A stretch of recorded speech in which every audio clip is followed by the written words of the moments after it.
Perang Dingin adalah perseteruan blok barat yang dipimpin Amerika Serikat dan blok timur yang dipimpin Uni Soviet dalam hal ideologi. Blok barat cenderung beraliran liberal dan kapitalis, sedangkan blok timur menganut paham komunis dan sosialis.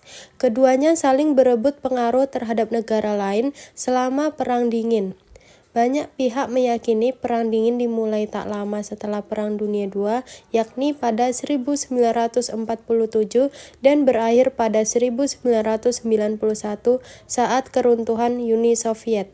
Istilah Perang Dingin digunakan karena tidak ada konfrontasi senjata secara langsung di sebuah tempat antara Amerika Serikat dan Uni Soviet.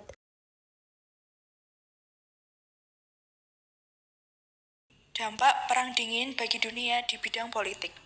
Pertama, terbentuknya dua blok kekuatan.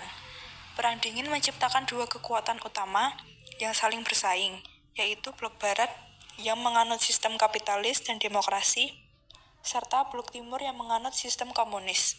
Persaingan ini memicu rivalitas global dan perebutan pengaruh di berbagai belahan dunia. Selanjutnya, dampak Perang Dingin bagi ekonomi dunia. Pertama, perubahan orientasi ekonomi. Perang Dingin mendorong penyebaran sistem ekonomi liberal dan kapitalis ke seluruh dunia, terutama di negara-negara berkembang. Selanjutnya, dampak Perang Dingin di bidang ideologi. Pertama, terbentuknya blok. Perang Dingin membagi dunia menjadi dua blok utama. Blok barat yang dipimpin oleh Amerika Serikat berideologi kapitalis liberal, dan blok timur yang dipimpin oleh Uni Soviet berideologi sosialis komunis. Kedua, persaingan ideologi. Kedua blok berlomba-lomba untuk menyebarkan ideologi mereka ke negara-negara lain, terutama negara-negara berkembang. Amerika Serikat menggunakan strategi containment untuk mencegah penyebaran komunisme, sementara Uni Soviet berupaya memperluas pengaruhnya dengan dukungan terhadap gerakan-gerakan komunis di berbagai negara. Selanjutnya, dampak Perang Dingin di bidang militer, yaitu pertama, perlombaan senjata. Terjadi persaingan ketat antara Amerika Serikat dan Uni Soviet dalam pengembangan senjata, terutama senjata nuklir. Lalu masing-masing negara berlomba untuk menciptakan senjata yang lebih canggih dan mematikan, termasuk bom atom, rudal balistik, dan senjata nuklir. Perang Dingin Kuba terjadi pada tahun 1962 yang dipicu oleh penempatan rudal nuklir oleh Uni Soviet di Kuba yang dianggap sebagai ancaman oleh Amerika Serikat. Krisis ini mencapai puncaknya antara 14 hingga 28 Oktober 1962. Latar belakang Perang Dingin Kuba adalah pada tahun 1959, Fidel Castro berhasil merebut kekuasaan di Kuba dan menjalin aliansi dengan Uni Soviet yang menyebabkan ketegangan dengan Amerika Serikat. Uni Soviet mulai menempatkan rudal balistik di Kuba sebagai respon terhadap penempatan rudal Amerika Serikat di Eropa dan Turki, serta untuk menyeimbangkan kekuatan di kawasan. Pada 14 Oktober 1962, pesawat Amerika mendeteksi adanya rudal balistik yang sedang dirakit di Kuba, yang memicu kekhawatiran besar di kalangan pemimpin Amerika Serikat.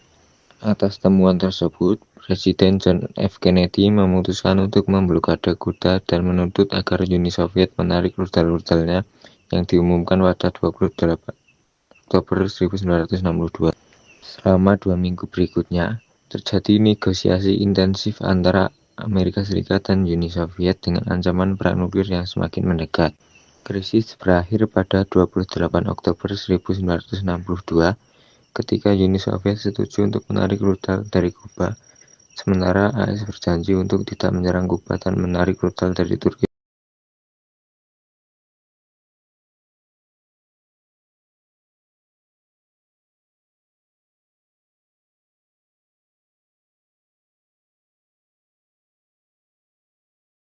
Perang Dingin memberi dampak besar bagi Kuba karena lokasinya dekat Amerika dan kedekatannya dengan Uni Soviet.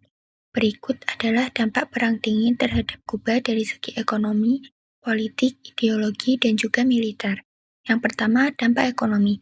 Setelah Fidel Castro mengambil alih kekuasaan dan menasionalisasi perusahaan milik Amerika Serikat, Amerika menjatuhkan embargo ekonomi sejak 1960-an.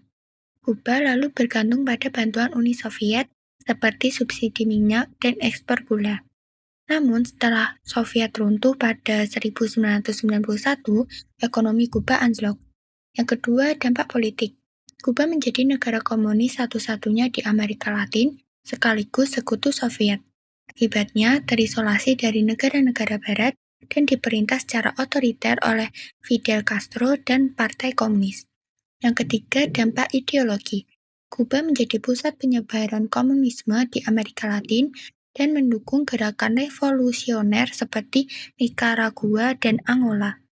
Ini menegaskan konflik ideologi antara kapitalisme Amerika Serikat dan komunisme Soviet. Yang keempat, dampak militer. Krisis rudal Kuba 1962 hampir memicu perang nuklir antara Amerika Serikat dan Soviet. Kuba juga memperkuat pertahanan dengan bantuan Soviet dan mendukung pasukan ke luar negeri untuk mendukung revolusi.